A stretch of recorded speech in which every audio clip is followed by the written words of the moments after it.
Halo semuanya, di video kali ini kita akan membahas tentang regresi polinomial dan regresi linear memakai fungsi basis. Tapi sebelumnya saya ucapkan terima kasih ke Herman Kamper karena dari file ini saya dapat dari Herman Kamper. Jadi ya, big thanks for Herman Kamper. Oke, lanjut ke videonya.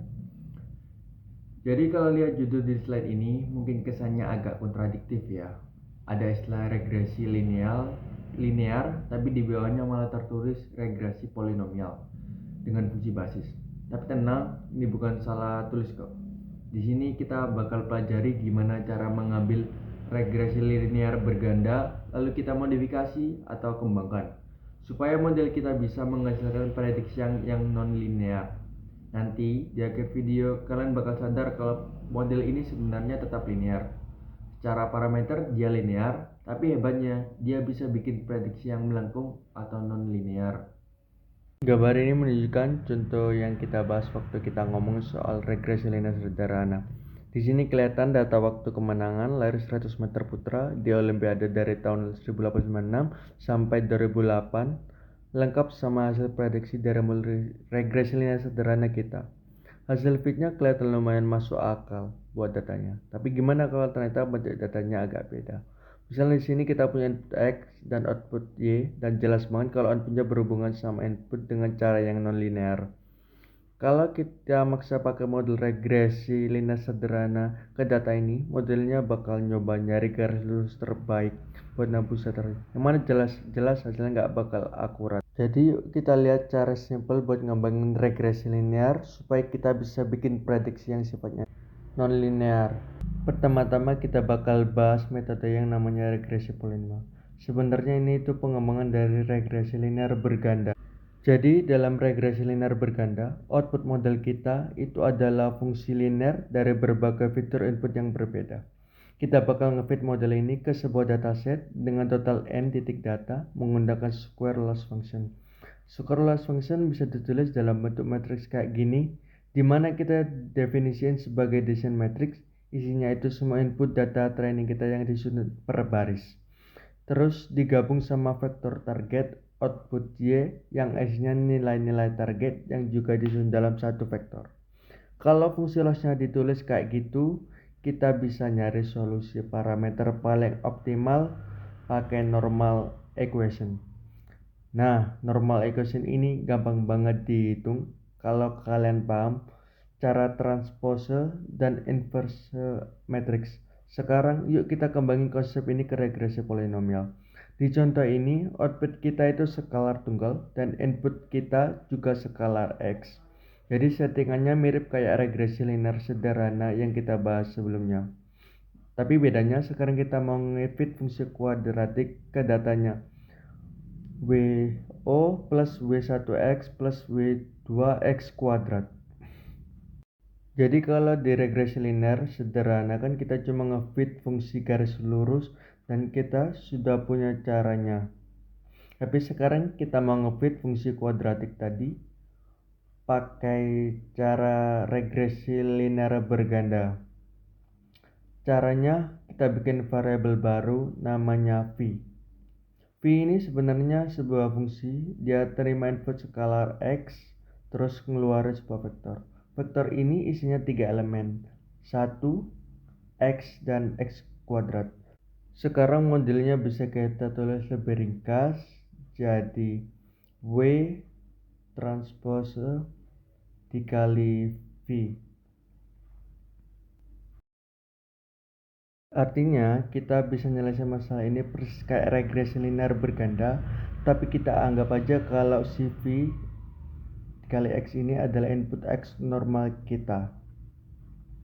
Berarti desain matriksnya sedikit berubah.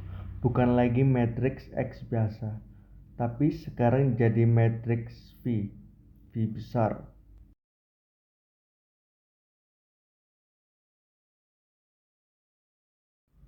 Isinya ya vektor-vektor tadi yang disusun per baris. Isinya jadi 1, X1, X21 buat data pertama, terus lanjut sampai ke ke data sampai data ke n. Buat nyari parameter optimalnya, kalian tinggal lakuin hal yang sama kayak di regresi linear berganda. Intinya kalian tinggal anggap aja matriks V ini sebagai matriks X besar. Matriks V di sini posisi sama kayak matriks X dan tinggal masukin ke rumus normal equation kayak biasanya. Jadi buat ngefit model regresi polinomial ini, kalian cuma butuh satu baris kode di Python atau MATLAB buat dapat parameternya.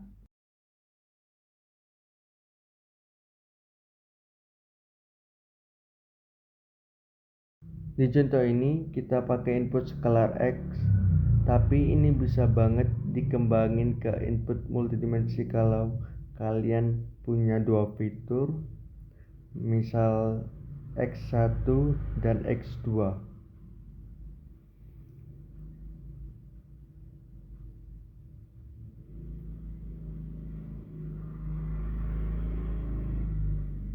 Parameternya kita kumpulin semua jadi W. Modelnya ada W, ada variabel X1, X2, tapi kita juga bisa masukin interaction term. Jadi di sini ada X1 dikali X2, ada X2 dan ada X2 kuadrat. Sama persis kayak kita lakukan sebelumnya, definisikan matriks V besar dengan cara ini, tapi bedanya alih-alih pakai vektor fungsi yang simpel, sekarang pakai fungsi basis ini yang ditumpuk di sana. Terus buat model ini kalian bisa mensolisi cuma dengan yang rumus normal equation, tinggal masukin aja definisi V yang baru tadi. Nah, ada sesuatu yang ajaib terjadi di sini. Fungsi ini jelas-jelas merupakan fungsi nollinear terhadap info X. Tapi sebenarnya model ini tetaplah model linear. Model ini linear terhadap parameternya. Dan yang perlu kita lakukan adalah buat dapat bentuk itu cuma nyari semacam variabel pembantu V ini supaya kita sampai ke sana. Jadi kita dapat output yang non-linear dari model yang sebenarnya secara matematis itu linear.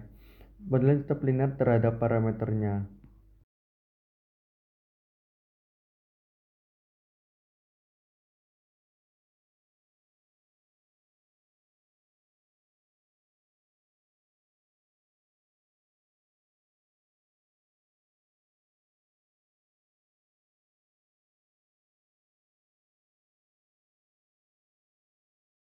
Balik lagi ke contoh yang tadi, kita bisa lihat gimana hasil fit dari fungsi kuadratik tersebut terhadap datanya, dan kalian bisa lihat kalau hasilnya ngefit data dengan sangat baik, jauh lebih bagus dibanding apa yang bisa dilakukan fungsi linear biasa. Ini contoh fungsi regresi polinomial order ketiga kubik yang saya terapkan ke data lari 100 meter. Bisa dilihat hasilnya jauh lebih mepet closer fit ke datanya dibanding saat kita cuma pakai fungsi linear. Selain pakai polinomial, kita sebenarnya bisa memasukkan fungsi apapun ke dalam variabel pembantu V ini. Jadi kalian bisa pakai sin, cos, log, hingga eksponensial. Kalian bisa masukkan Fourier transform atau fast Fourier transform di sini. Pokoknya kalian bisa pakai apapun yang kalian mau. Kekurangannya adalah makin banyak fungsi yang ditambah, makin banyak juga parameter yang harus dihitung. Karena ingat, kita perlu mencari nilai W1, W2 sampai WK untuk setiap variabel perantara ini. Tapi kalau kalian punya pengetahuan tentang bidangnya, kalian paham asal-usul datanya, maka ini bisa sangat berguna. Ini yang disebut fitur engineering, di mana kalian pada dasarnya merekayasa fitur apa saja yang mau dimasukkan ke model. Ini disebut basis function. Jadi fungsi-fungsi di sini bisa kalian anggap sebagai fungsi basis dari data kalian. Salah satu pilihan fungsi baris yang sangat sering dipakai adalah sesuatu yang disebut radial basis function atau RBF. Dalam bentuk vektor, definisinya kayak gini. Saya akan gambar coret-coretan sebentar untuk kasus 1D supaya kalian dapat gambaran cara kerjanya. Intinya kalian punya dua parameter C yang menentukan pusat dari gundukan lam ini dan yang mengatur lebarnya. Kalau H makin besar, gundukannya makin menyebar. Kalau A kecil banget, gundukannya bakal lancip banget. fitur atau fungsi basis ini pada dasarnya akan mengukur seberapa jauh jarak X dari parameter pusat C. Jadi kalau X posisi jauh banget, misalnya di titik ini, maka hasilnya bakal berupa angka yang kecil banget. Di sekitar sini juga hasilnya kecil, tapi semakin kalian mendekati pusat C, maka nilai fitur tersebut akan semakin besar. Konsepnya mirip di kasus multivariat, jadi secara umum kalian bisa memasukkan sebuah vektor X. Fungsi ini kemudian akan menghasilkan nilai yang lebih tinggi kalau kalian dekat dengan vektor C dan semakin kecil kalau kalian sangat jauh dari C. Jadi dalam kasus dua dimensi, kita punya vektor X1 di sini dan vektor X2 di sana, dan katakanlah vektor pusat C ada di titik itu. Lalu jika saya punya sebuah input di sini, anggaplah ini contoh data training pertama kita, maka nilai dari fungsi RBF ini akan bergantung pada seberapa jauh jarak kalian dari titik C. Kalau kalian jauh banget dari C, nilainya kecil. Kalau dekat, nilainya besar. Dan seberapa cepat perubahan nilai tersebut tetap ditentukan oleh parameter. Kalian bisa membayangkan itu seperti sebuah gundukan kecil yang ada di dalam ruang tersebut. Saya coba gambar yang agak bagus ya. Semakin jauh kalian dari pusat gundukannya, maka nilainya akan semakin mengecil. Jadi tentu saja kalian tetap harus melacak titik C ini. Kalian perlu menentukan di mana kalian akan mendapatkan apa yang bisa disebut sebagai titik minat. Satu hal yang bisa kalian lakukan adalah mendefinisikan sebuah keluarga fungsi RBF. Misalnya di sini kita punya 1, 2, 3, 4 fungsi RBF dan kalian bisa pakai lebih banyak lagi. Yang pertama pusat di 0, yang kedua di sana, yang ketiga di sini, dan yang keempat di sini. Kalau kalian bisa mengatur seberapa jauh penyebarannya dan juga mengatur parameter H yang menentukan seberapa gemuk atau kurus gundukan-gundukan tersebut.